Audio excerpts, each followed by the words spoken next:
Hello and welcome listeners to this second part of our interview with Anirudh Chaoji. So in our first part, we talked about his experiences running ecotourism company Pugmarks, and we also listened to his experiences in Tadoba, some interesting anecdotes there. So welcome sir to the second part of this interview. Thank you so much. Look forward again. So I just wanted to know how this movement towards sustainability and ecotourism started for you, because you were running this company and then you moved into ecotourism, into sustainability, into conservation. So what motivated you? Like, were there any situations that you thought that I should move into this? Yeah, very interesting. Again, I would like to thank my father for the genes that he transferred into me. Wherever he went, the friends were always the forest guards. And the forest guards would chat. I've seen people going and staying in rest houses and all. They hardly interact with the locals over there. Whereas I remember we were in Totlado. And the forest guard could not stop telling his stories, how he had sat the whole night holding onto the door with his katia and the cycle because a tiger was banging on the door from the outside. So anyway, the people would keep chatting with my father. And what I understood was that this man, his knowledge is not only bookish, but also comes a lot from the field itself. Maruti Chittampalli, a lot of learning came from him. So what I realized is my father was learning from all these. And I said, that is going to be a very important part of my learning. So, a simple thing like the Nilgai, the blue bull. Yes. Very few books would refer that Nilgai can have 2 or 3 calves. Generally, it's not known fact to many people, to many wildlifers also. But Nilgai says, hum do, hamare do, kai bar 3 bhi. But this knowledge, locals told me, ye to hai, aise hi hai, 2 ya 3 hote pila. Because they had always seen them in the wild. Or there is this Balaji Kaka. In Tadoba, in a small forest village. So Balaji Kaka used to be my favorite. He retired, as a one mazur he retired. One mazurs are not supposed to retire. He used to take me into the forest. He could talk to me. So these elderly people, even in the families, no one listens to them. And I loved all that he gave me. I used to imbibe. While walking, he would suddenly just show, see, tiger, leopard, that okay. Many of us can identify. See that monitor lizard has gone from, I said, what monitor, what lizard? Kahan dekh rahe? So one small mark of the tail in the stream that we are walking. You see, monitor lizard has gone, it's gone like this, it's gone that way and come back from here. It must be searching for, see there, this is what he eats. So he came searching for this. I said, my God. So these are the people who have always been instrumental for me to take up more and more learning. You have to keep your eyes, ears and nose open in the forest is well known, but you have to keep an ear open to the old forest Van Majurs, forest guards who have so much of experience. But unfortunately, because they can't write beautiful stories, we are losing such stories. But in Tadoba, we are a monthly magazine. And a colleague of mine, Anand Sonavne, he calls up such guards. And he listens to their stories and puts them in English in this magazine. Wow. So that story is now going everywhere. So this is something that should happen in every forest, and we should give platform to these old Van Majurs, old guards who have experienced walking in the forest. And many officers also, not only guards. And then what happened, I used to conduct camps, Pugmarks camps, and earlier Bhumata, WW. Every time that we went to, let's say, Nagzira, there would be, the local guides would be there. But what I would do is I would choose one of the younger lots when we were going out with the kids. Okay. Because younger lots are more wanting to tell their small stories. One of them was Prakash Kumre. Prakash started coming with us when he was a little kid. See, being a local, his survival depends on catching a movement. It could be tiger, leopard, it could be spotted deer, it could be sambar, whatever. See, tigers and leopards are not dangerous in the forest. Wild boar is. And to an extent, sloth bear is. So, catching a glimpse of them in the forest, behind the trees, behind the bush, was Prakash's forte. So, Prakash didn't know how to speak in terms of a story. He could say, the asshole dangerous aste. Those, and he would say, where is that asshole that he can see? But anyway, he would show us, and very interesting. I'll tell you a story about him also. Yes. So what happened was, these Prakashes started camping with us, everything. Wake up with us and start walking in the morning. So what he learned from me or my other co-volunteers was how to weave a story. No fake, but a nice way of telling the truth. So that's how Prakash in Nagzira, Sanju in Navegaon, Ajay Kodape in Agarzari, Shehnaz Beg in Moharli. So all these people, by going out with us, started learning the art of storytelling. They can still speak in Marathi or Hindi. I said, okay, no problem. But put English words in the sentence. So that's how we're teaching. So these guys are inspirations to all the other guides also. Now, most of the guides have become excellent storytellers. So that's how I'm talking of the year 2001, 2, 4, 5. In those years, very early times for wildlife tourism. That is when I would say a godfather, Praveen Singh Pardeshi.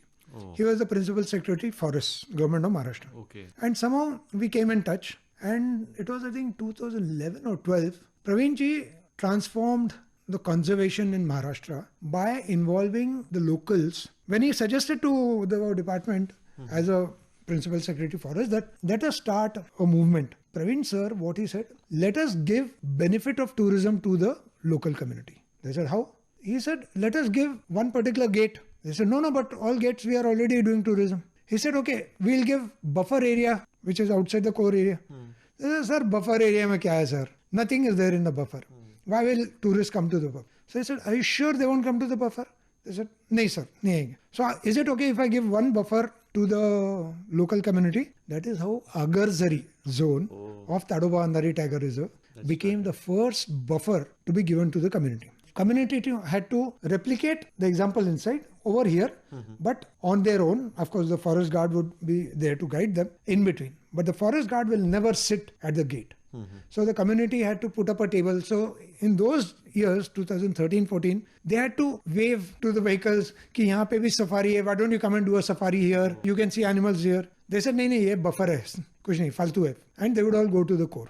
Today, the situation is such that getting safari in Morley zone and getting a safari in Agarzari zone is equally difficult. Right. These local boys have taken it on themselves to get their area to the highest of the levels. Yes. What has happened by Pardeshi sir's small initiative is till now in 1878, the forest department, the East India Company and the British government, their whole objective was to take all the wood and resources from these forests to UK or to support the industrial revolutions, to make a railway track and whatever. Right. It was not meant for conservation of our forests and also to conserve forest patches so that the Gora Sahab could come and do shikar.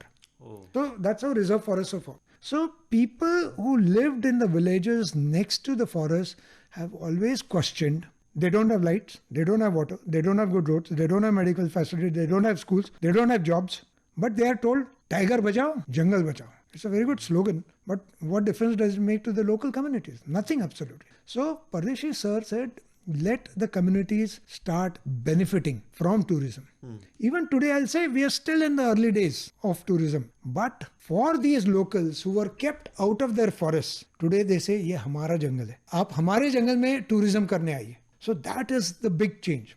I'll give you this example. Junona is a village in Tadoba, which is on the border between core and buffer. And this village had the reputation of people doing small shikar and hunting wild boar sometimes, those kind of bushmeat. Had a very bad reputation. But Junona was amongst the earliest villages where Gajendra Naravne, who was deputy director buffer, and Gajendra Naravne started listening to the community. What do you need? Generally, this is a bottle of water, I give it to the community, we are doing eco-development work, take this bottle.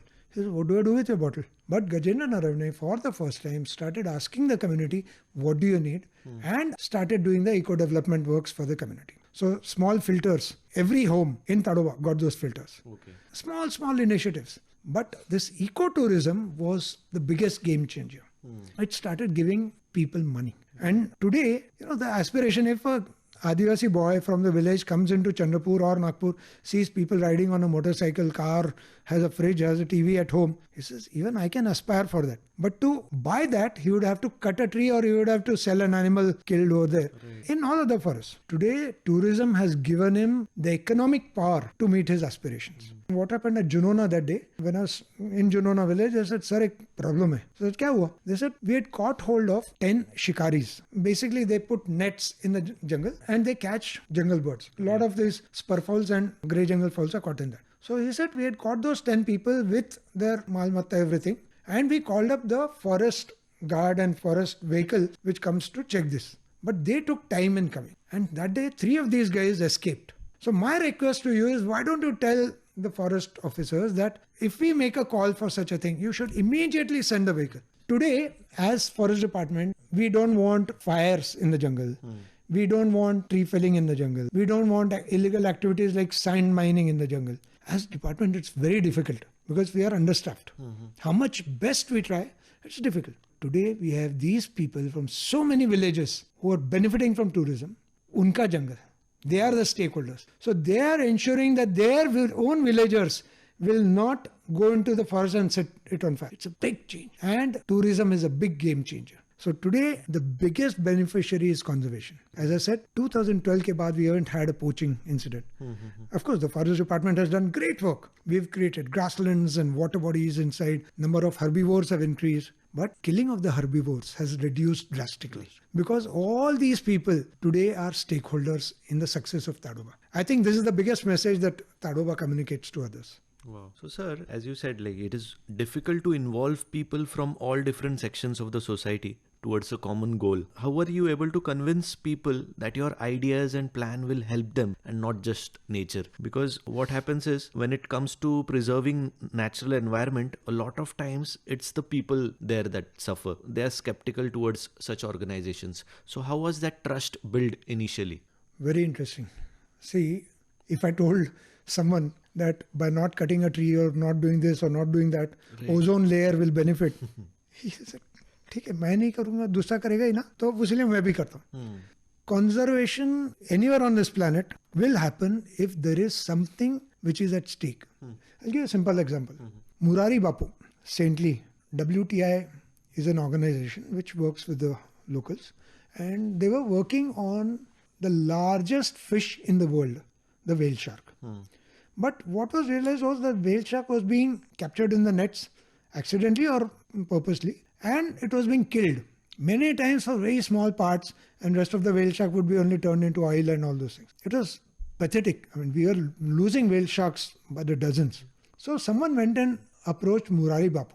Can you talk to these people? So WTI, Murari Bapu, they started talking to the local communities and also some other local organizations in Gujarat. So Murari Bapu started telling them that whale shark is like your daughter and she comes to Saurashtra coast for her delivery. और आप आपकी बेटी को ही मारना चाहते हैं? Today, whale sharks, if they get caught in the fisherman net, the fishermen cut their nets and let the whale shark go. Even in Tadoba, today conservation is happening because they see benefit of that tourism. Ki kal, if the tiger doesn't remain in that forest, remember tourists will not come into that forest. And if tourists don't come, they won't get money. So you have to use all methods. Yes. So Ran Magli Foundation, local communities are there and the forest department is there. So my role is to ensure a linkage between the two. Yes. Forest department wants conservation, local communities need source of livelihood and the other, I won't say benefits, but basic necessities. Yes. And somehow it has happened very well. So from 2012-13 onwards, we've been able to play this role, small little role. The investors is forest department. Selection of guides is forest department. Where it is to be done is decided by the forest department. And when the youngsters come, my role is to train them and also tell the forest department that they are your biggest ambassadors. Because you cannot go in every vehicle with the tourists. Throwing out plastic can be stopped, not making noise can be stopped, and everything of conservation. But as a forest officer, you cannot tell the tourists that. And Ran Magli Foundation trains these tourists to listen to the department and to tell the tourists. Right. So that training that has been imparted, which is very, very important part of conservation, that training Ran Magli has been able to provide for many years.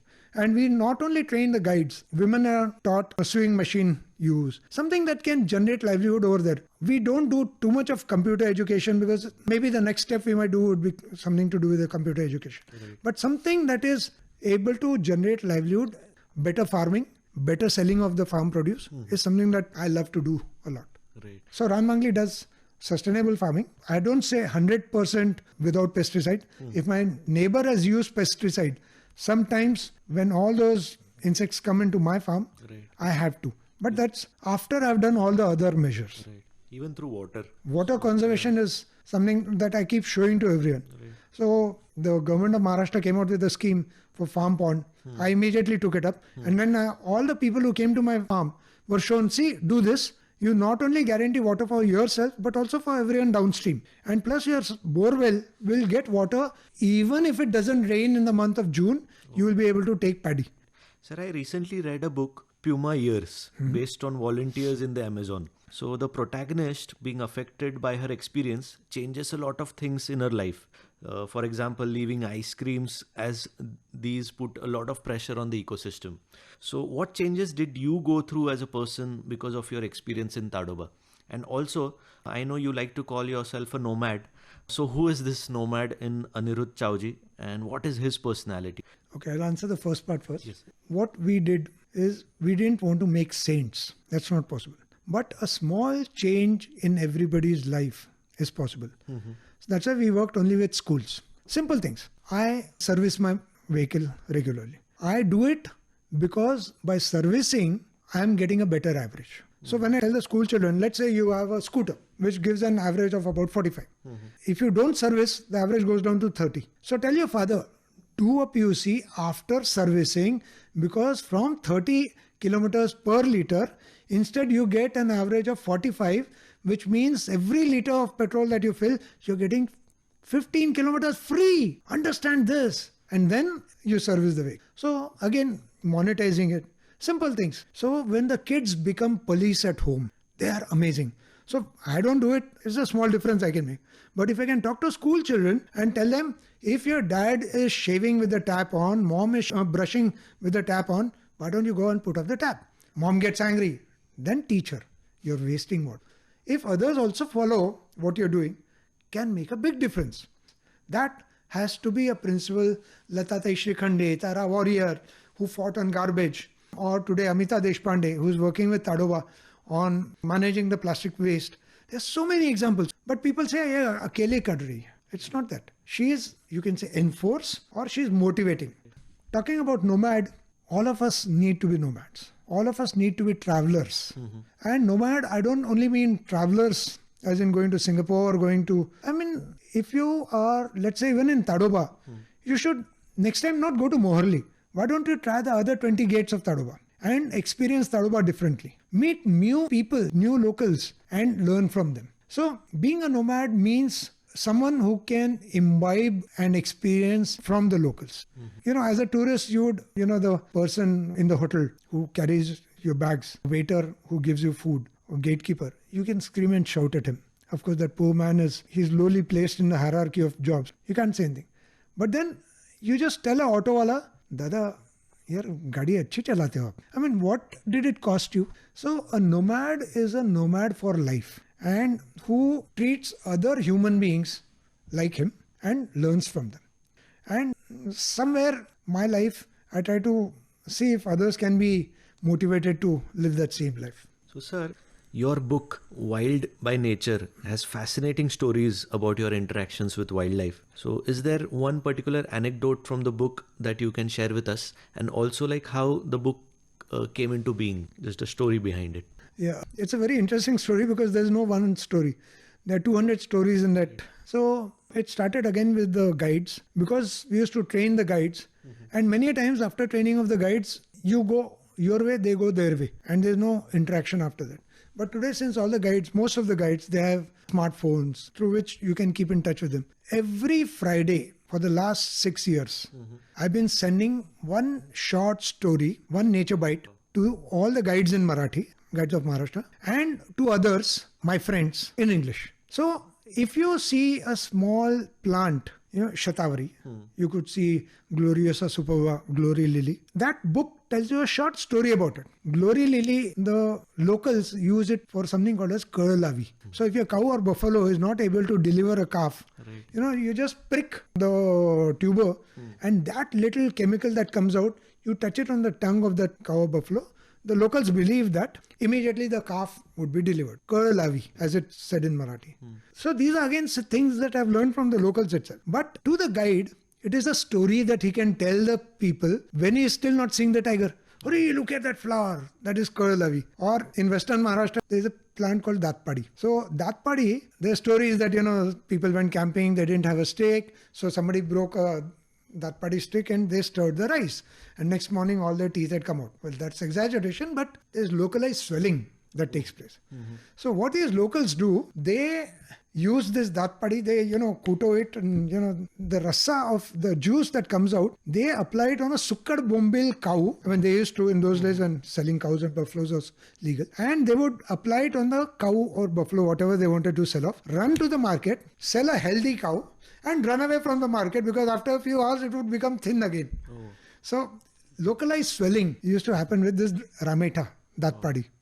So that is something very interesting. So these kind of 200 such stories are there in that book, and many more are there which have to go into a volume 2, version 2 of that book. Wow.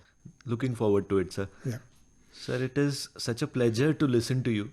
But we are coming towards the end of our interview. So you have had such varied experiences in life, from being a nomad to being a preserver and trying to establish sustainability. So what is your most valued lesson based on these experiences, and what message lastly you would like to give our listeners?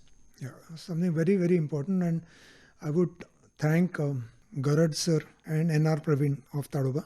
Both were field directors. Every time that I walked in the village and I used to talk to people, mainly the ladies in the village, they would say, हमारा भाई, हमारा husband, हमारा दोस्त, इनको आप safari पे भेजते हो, हम लेडीज को क्यों नहीं भेजते हो? So Gaurav sir identified these ladies, and my colleague Mrugang Save, he trained these ladies into becoming guides. Mrugang stayed in Tadoba for almost 2 years, and day-to-day training he could impart to these guides, ladies guides. The guides became guides, but the male guides would not allow them to go on safaris. So they had made 3 categories. First, the A category will go. If there is place, B category would go. If there's still place, then alone C category, which included these ladies and new guides.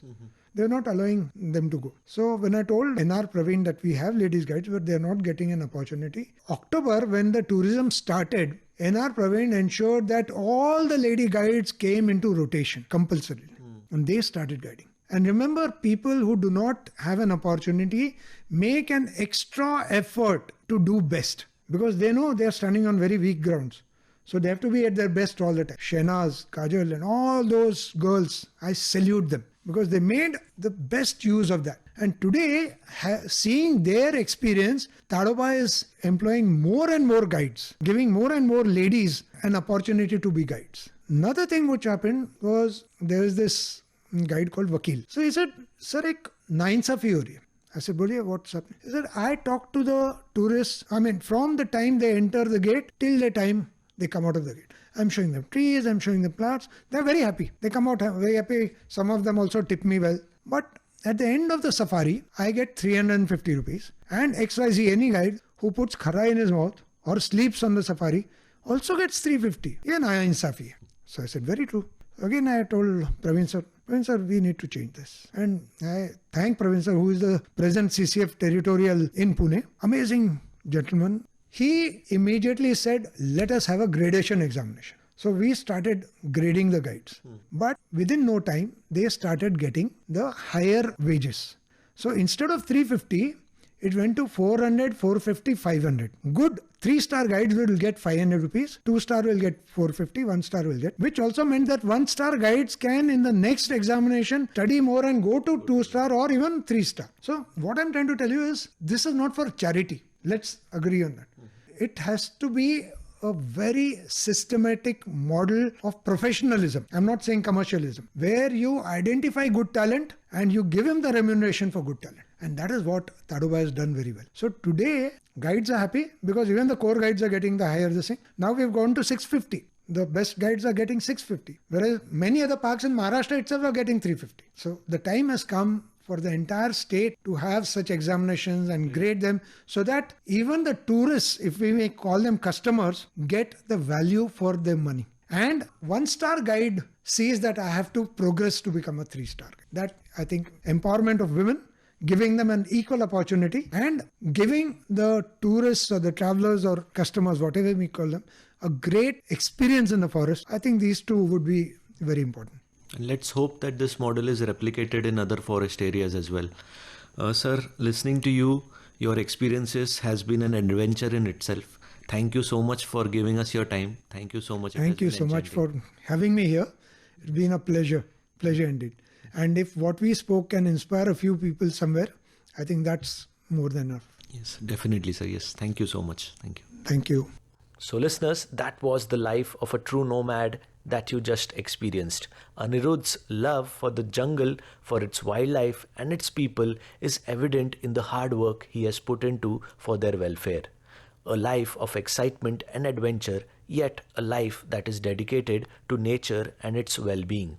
It is the life that Anirudh has carved for himself and is helping others in building the same. We thank him for giving us such unique insights into the life in the jungle. So that's it for our today's program. Hope you enjoyed it. Do tune in for our next program. We will be back with something new and interesting. Until then, thanks for listening and please stay tuned as our next program follows.